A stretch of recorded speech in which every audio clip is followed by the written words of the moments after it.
You're listening to Release Your Resistance with Bex Beltran, episode 55.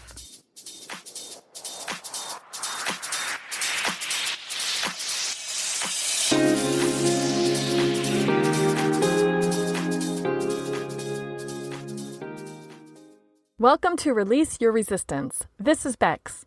The only reason why any of us don't have what we want in life is because of our own resistance.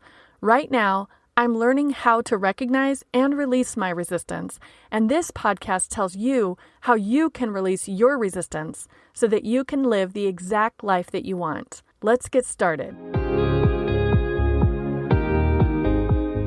Welcome to Season 2. Did you miss me?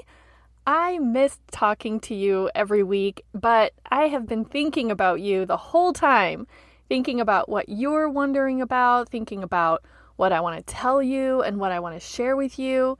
I've been thinking about the ways I want to make Season 2 different than Season 1. I have a whole list of topics and episode titles for the rest of 2021, but as often happens, I am deciding to take a little detour from that plan to follow some inspiration that has come to me recently.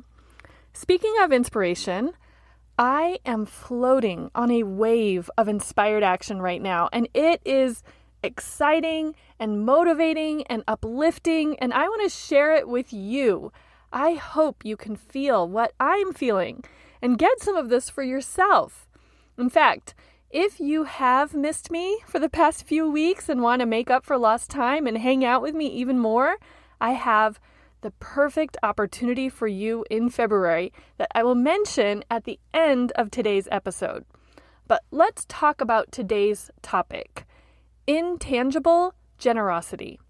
This topic came to me by surprise, even though I was actually the one to plant the seed for myself a few months ago. Here's what happened. The other morning, I was journaling and I flipped to a new page in my notebook and I saw that past me had written a prompt for me to answer.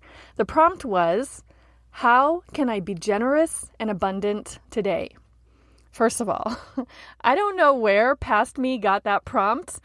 If it was just an inspired question, or if I found it on a list of journal prompts, or if a previous writing session generated that question, I have no idea. But it turned out to be the most amazing writing experience and has now even resulted in this episode for you.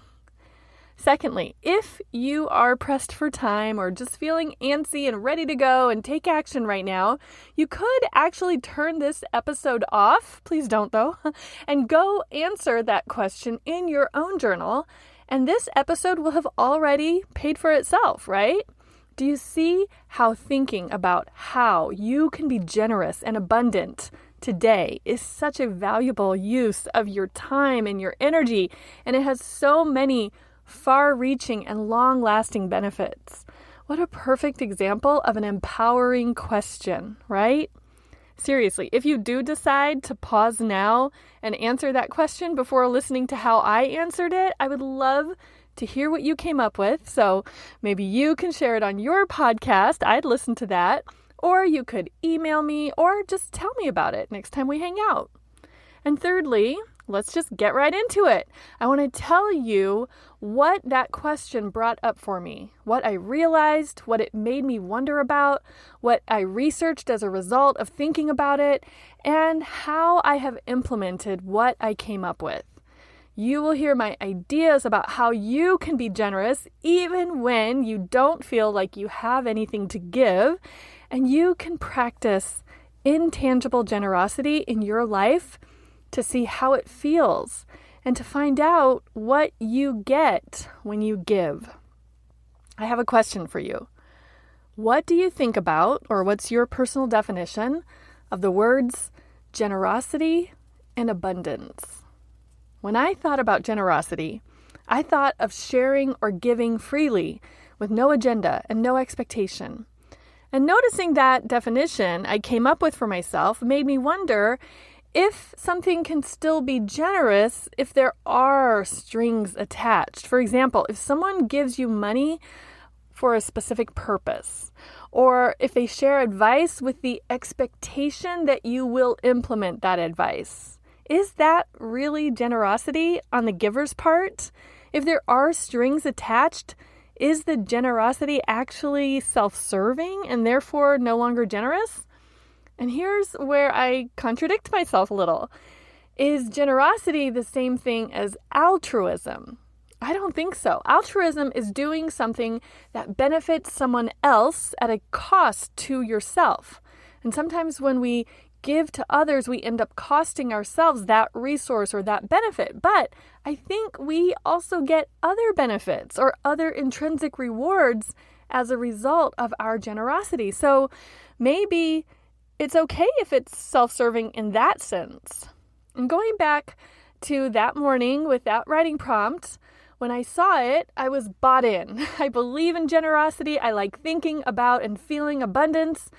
So when I read the prompt, I was immediately on board until some resistance started creeping up for me.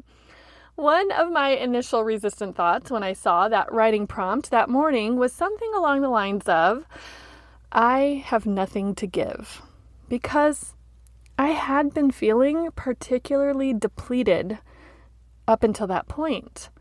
And when I rolled that scarcity thought around in my mind a little and checked it out, I realized, no, that's not it. I know that I have so much, but figuring out how to give and how much to give and who to give it to seemed like it would take a lot of energy. Ooh, did you notice that second appearance of scarcity right there? Hello, resistance. In exploring those two offers of resistance from my own brain, one that I had nothing to give, and the second one that it would take too much energy to be generous, I stumbled upon my generosity misunderstanding. I was equating generosity with tangibility. When I thought about how to be generous, I was thinking about something a little more traditional and maybe specifically measurable, like I could give money to an organization, I could go through my house and I could find useful things that I didn't want or need and I could give them to someone who does need them. I can donate my time or my services. And those are all true and they are generous and the list doesn't stop there. But my misunderstanding was thinking that the list did stop there, that those were some of the only options. And when I realized I was just believing a misunderstanding and I corrected myself, my mind opened up. And that is when I started to understand intangible generosity. Before I give you examples of intangible generosity, let's just stay on my resistance a little longer, just in case your brain offered you some of the same objections that mine did. What's the opposite of generosity? Stinginess, greediness, selfishness? Maybe depending on the context, all of those apply. What I really think it boils down to, the opposite of generosity, is probably rooted in scarcity. In my case, my initial resistance to thinking about how I could be generous was thinking, I have nothing to give. Classic scarcity. And the second resistant thought my brain offered me was, it'll take too much time and energy, implying that there is not enough time and not enough energy, which of course there is. So again, scarcity. It might show up for other people in thoughts like, but if I give what I have, there won't be enough for me.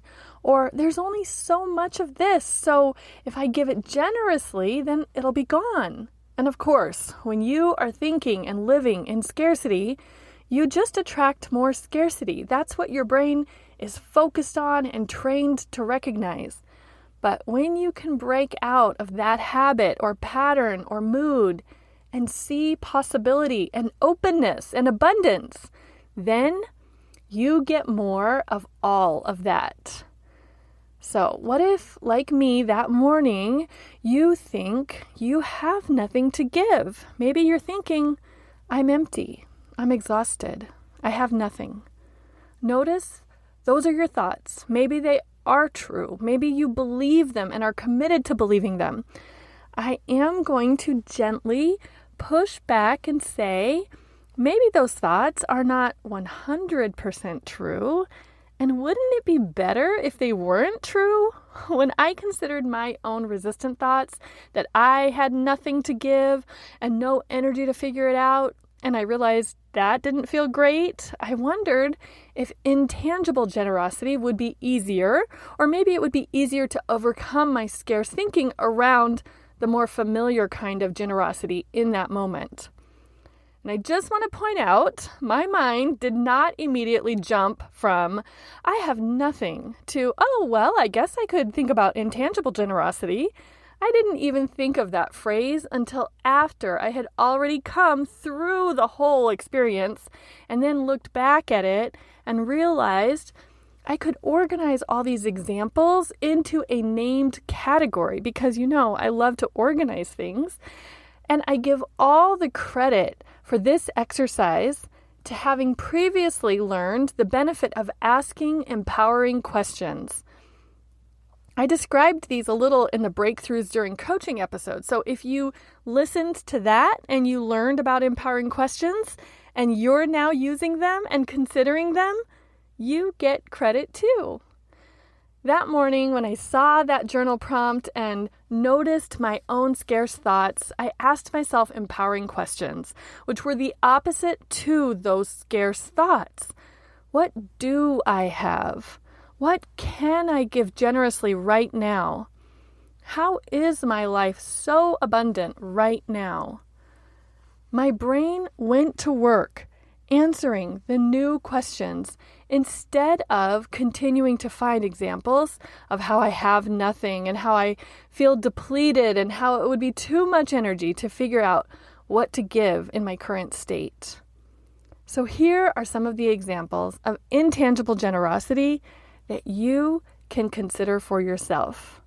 The first example is compliments. This reminds me of one Thanksgiving when I stopped at the grocery store after work on the Wednesday before, probably the worst day and time to go to the grocery store. I was rushing around, darting between people, grabbing what I needed, afraid of forgetting something. And in the frozen food section, a woman commented on my necklace. She told me how lovely it was and how it set off my eyes perfectly. Wow, what an unexpected and sweet compliment. Amazing. And then, as I kept rushing around the store, she kept catching my eye, and I noticed her talking and commenting to lots of different people. I overheard little snippets of other compliments she was giving out. What was happening? It was interesting and unique, and I'll be honest, I wondered if she was doing it as a dare or if maybe she was a little crazy. And then when I checked out, as I was leaving the store, I saw her give a man a bouquet of flowers. I had to hear this, so I purposely slowed down so I could eavesdrop as I passed. She was telling him she had seen him with his girlfriend and thought they were so beautiful, and she wanted him to have something beautiful to give her. Oh, so sweet. And if I hadn't experienced that whole thing for myself, I wouldn't believe it. It sounds made up and exaggerated. No one acts like that in real life. Who has time for that? And the story is a little over the top, but it is 100% true. But it's also a perfect example of the generosity of giving compliments. It's possible that at least 20 other people shared that experience with me that Thanksgiving Eve of being randomly complimented by a stranger and noticing her complimenting others. I still have no idea what she was up to, but it made my day. It probably made other people's day. Maybe it's making your day right now to hear this story all these years later. And I am 100% sure that complimenting lady had a blast, and I know she felt amazing after that experience. The next example of intangible generosity is attention. This is one I want to work on when my husband talks to me when I'm already engaged in something else. Wouldn't it be the most generous thing I could do in that moment to put aside what I'm doing and generously give him my undivided attention? And this goes for any activity. How generous would it be to give our attention so fully to whatever we're doing in the moment? driving, working, spending time with people, enjoying our food. Last night, I was scrolling on my phone and he started talking to me, just random chit chat, not asking me a specific question or telling me something specific to me. And sometimes when this happens, I half listen, and I give little sounds of acknowledgement while not really paying attention. But last night, because of this new intention of generosity, I remembered that I wanted to put my phone down and turn my body to focus on him. I have plenty of attention to give, so why not give it generously? The third category is information or education. And this is one of my favorite ways to be generous. I love sharing what I know. I love teaching. I love finding and researching information that I know will be helpful to someone else. So if you are an expert at something or a crazy fan of some topic, how can you share what you know? How can you be generous with your knowledge? In full transparency here, being generous in information and education is one of the reasons I am back here with you today for the start of season 2. I hadn't planned to start back for a few more weeks, and I hadn't planned to detour from my outline topic schedule, but as many of the topics on this podcast are, this is just too good not to share, and I didn't want to wait to tell you about it. And along the same lines, the next category is entertainment. Don't you love being entertained? I do. And when I think about how I can be generous in entertainment, it includes telling a funny or interesting story, making someone laugh, sharing an entertaining picture. There are so many ways to be generous in this category, either spontaneously or planned and scheduled. And my favorite current topical entertainment this past week has been scrolling through all the Bernie memes. Have you seen these? Seeing all the creativity and cleverness of how people are photoshopping the picture of Bernie Sanders at the inauguration into movie scenes and other cultural scenarios. I am feeling generously entertained. The next category is affection. What kind of things fall into the category of affection? Of course, with your partner, you probably have intimate affection, so that's one way to be generous. But you can generously show affection to other people in your life too. To people who you're close to, a touch, a hug. And for strangers who you don't even know, just even eye contact and a smile. All of that can be a form of generous affection.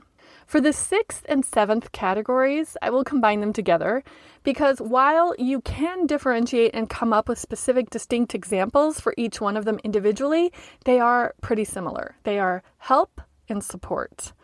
I've noticed some very generous offers of help recently as we've been renovating and moving. I am touched when I've been at the hardware store trying to load something heavy like tile or drywall or shelving unit onto a cart, and a stranger who doesn't even work there will generously go out of their way to lend a hand. During a time that we're all keeping our distance from each other, it is touching to see someone stop what they're doing to come over to help with something heavy and awkward.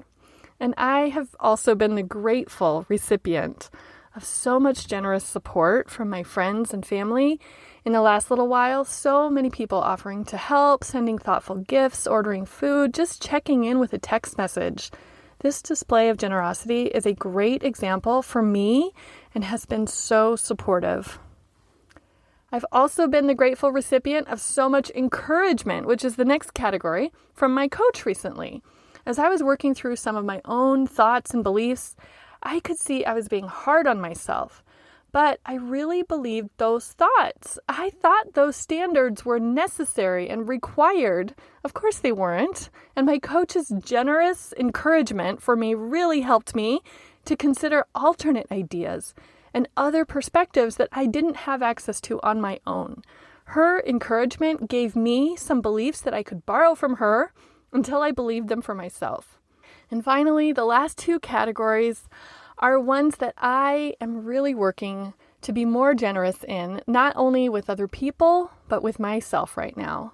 I'm looking for examples of how I can be more generous in these areas when I don't really feel that way.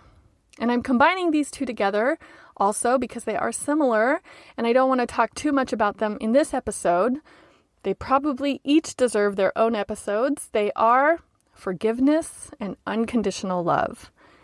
Forgiveness is an area where I am trying to be more generous with myself. What if I could be so generous in my forgiveness of myself? What's the harm? And when I think about the alternative, I see so many benefits of being generous in forgiveness to myself and to others. In fact, this one doesn't seem altruistic at all. It seems more self-serving to me than to whoever I am deciding to forgive, which is why these two categories go together. Let's say there's nothing to forgive, so I just decide to generously love, which is the final category. What if I could just love someone unconditionally, without expectation, without an agenda, without demanding anything in return? What if I just decide to love without condition? Again, it seems like I am the beneficiary of my own generosity in that case, and I'm okay with that. Just coming up with these topics that morning on a day that I wasn't feeling especially generous or abundant made me instantly feel more abundant. I knew I could be generous in all of those areas. I started thinking about how and with who and when I could be generous. My hope is by hearing about my experience and how I see these examples of generosity in my life, you will consider them for yourself in your life as well. So now you have a handful of examples of intangible generosity to choose from, and you might have thought of other examples for yourself. What if, for the next 10 days, you practice intangible generosity along with me in one of those areas? What if you came up with your own personal list of ways to be intangibly generous?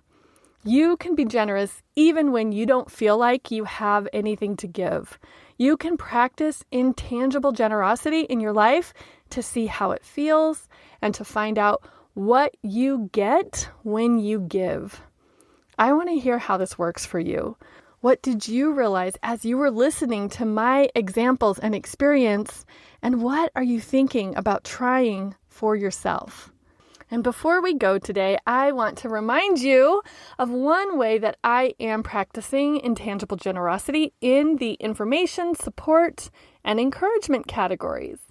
If you've just started your business, or if you're thinking of starting one, or any new endeavor, really, I want to support and encourage you. One of my favorite things to do is business brainstorming. I love getting excited with other people about their plans and ideas, and I love helping them research and build and plan on those ideas.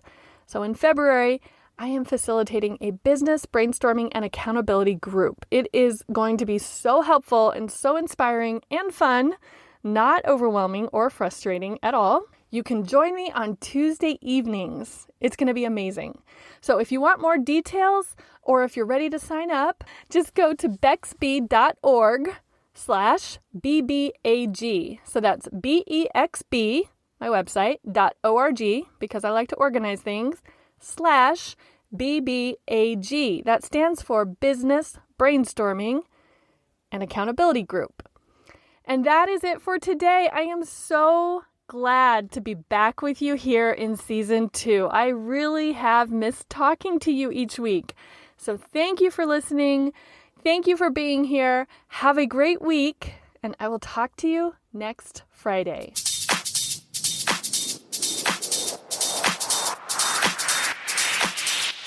This has been Release Your Resistance. Thank you for listening. If you like this podcast, make sure you're subscribed and leave a review on Apple Podcasts. Also, think about someone who you know who would love this episode and share it with them. There should be a share button on your app if you're listening to this on your phone. If you'd like to continue this conversation one-on-one or in real time, come visit me on my site at bexb.org to see how we can work together.